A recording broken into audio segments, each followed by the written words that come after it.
सम्मानित देशवासियों, मैं ईशिल ठाकुर, राष्ट्रीय अध्यक्ष राष्ट्रीय समाजवादी जन क्रांति पार्टी, आपके बीच इस वीडियो के माध्यम से सबसे पहले मैं आप सभी का हार्दिक स्वागत, अभिनंदन और वंदन करता हूँ।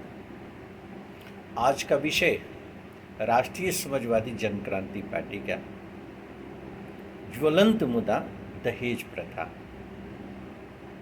जैसा कि आप सभी जानते हैं, राष्ट्रीय समाजवादी जन क्रांति पार्टी के विचारों को अपने अभिव्यक्ति के माध्यम से मैं लगातार जन चेतना के अंतर्गत जनता के बीच प्रचारित और प्रसारित करने का मैं प्रयास कर रहा हूँ। और राष्ट्रीय समाजवादी जन क्रांति पार्टी जनहित के मुद्दों को बहुत ही प्रबल तरीके से आगे उठाना चाहती है और सरकार को इसके लिए सोचने के लिए विवश करना चाहती है।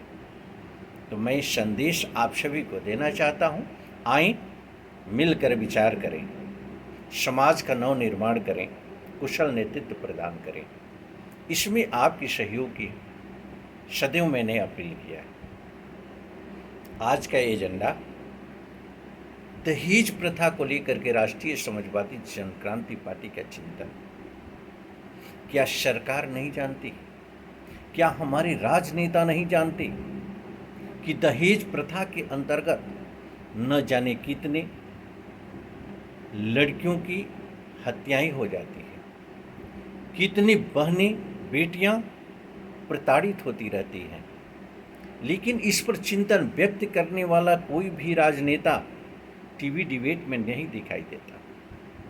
कोई राजनेता अपने मंच से अपनी अभिव्यक्ति को देते हुए नहीं दिखाई देता कि दहेज प्रथा को लेकर के भी ऐसा एक नीति बनाई जाए जिससे कि इस पर नियंत्रण किया जा सके।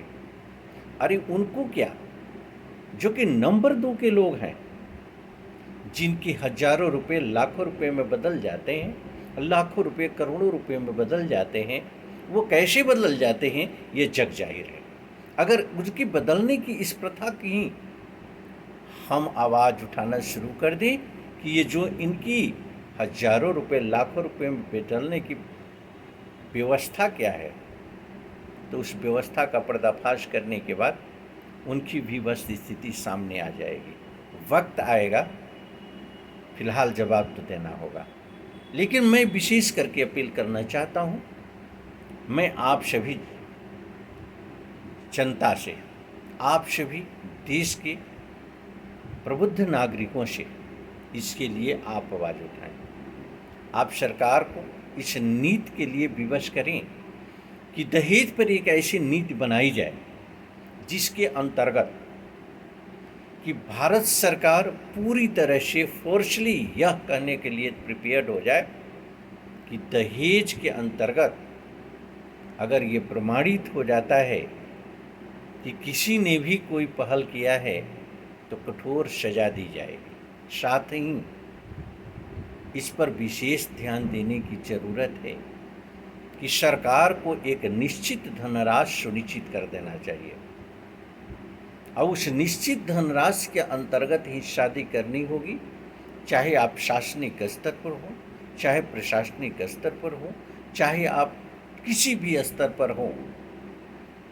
का ये कहना अतिशयोक्ति नहीं होगा कि माननीय राष्ट्रपति की बेटी हो या एक किसान की बेटी, माननीय प्रधानमंत्री की बेटी हो या एक मजदूर की बेटी, बेटियों की शादी में एक निश्चित धनराशि ही खर्च की जाएगी। इससे ज़्यादा खर्च करने वालों को पनिशमेंट का प्रोविज़न दिया जाएगा और शादी के आय और व्यय के ब्यौरे को पूरी तरह से पारदर्शी करते हुए ये सरकार को बताना होगा कि कहाँ किस रूप में खर्चे किए गए।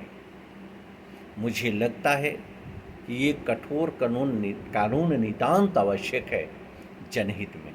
राष्ट्रीय समाजवादी जन क्रांति पार्टी इस मुद्दे को बड़ी ही प्रबलता से सरकार के समक्ष प्रस्तुत करना चाहती है, इस विश्वास के साथ कि भारत सरकार या राज्य की सरकारें इस पर बिल्कुल ध्यान देगी, जिससे कि हमारी बहन बेटियों की सुरक्षा हो सके, दहेज रूपी दानों से सभी को मुक्ति मिल सके।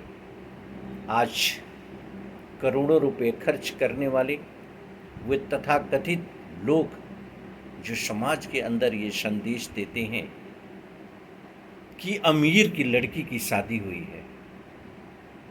अरे आपकी भी लड़की है, मध्यम तबके के लोगों की भी लड़की है, उस निचले पावदान पर रहने वाले एक नागरिक की भी लड़की है। जरा सा भी इंसानियत होता तो सोचते कि आज जिस तरह से अपनी लड़की की आप शादी कर रहे हो और लड़कियों के ऊपर क्या गुजरेगा, और लड़कियों को क्या जिज्ञासा नहीं होती, और गार्जियन की जिज्ञासा नहीं होती। अगर उनकी असमर्थता, उनकी विवशता और उनकी कमजोरी का आप मखौल उड़ाना चाहते हो तो सभ्य नागरिकता के लिए, सभ्य लोगों के लिए ये कहीं से भी शोभा नहीं देते। राष्ट्रीय समाजवादी जनक्रांति पार्टी इस मिशन पर सरकार का ध्यान आकर्षित करते हुए यह मांग करती है भारत सरकार से कि इसके लिए एक नीति बनाए और इस नीति के अंतर्गत एक निश्चित धनराशि के तहत ही शादी सुनिश्चित की जाए। अगर ऐसा नहीं हो पाता है, सरकार इस पर अमल नहीं करती है, तो राष्ट्रीय समाजवादी जनक्रांति पार्टी इसे जन जन की आवाज़ बना करके आज जनता को तैयार करेगी, एक मूवमेंट को लेकर के, एक आंदोलन को लेकर के, जिससे कि सरकार को सोचने के लिए विवश होना पड़े। फिर भी अगर सरकार नहीं मानती है तो आंदोलन के रास्ते भी अख्तियार करने में राष्ट्रीय समाजवादी जनक्रांति पार्टी को गुरेज नहीं है। इसके लिए रणनीति बनाएगी और आगे सरकार को सोचने के लिए विवश करेगी। साथ ही अगर सरकार पहल करने को तैयार नहीं होती है तो जनता का अगर सहयोग मिलता है, जनता अगर चाहती है, राष्ट्रीय समाजवादी जनक्रांति पार्टी अगर सत्ता में आती है तो आते ही इस पर अमल करते हुए और जनता को यह संदेश देने का कार्य करेगी कि राष्ट्रीय समाजवादी जनक्रांति पार्टी नैतिकता से ओत-प्रोत लोगों की पार्टी है। इनके कथनी और करनी में कोई फर्क नहीं होता है। जो कहते हैं वो करते हैं, उसको पूरा करेगी और प्रामाणिकता के साथ करेगी। नेक्स्ट किसी और एजेंडे को लेकर के दूसरे वीडियो में पुनः आपके समक्ष होंगे। तब तक के लिए धन्यवाद।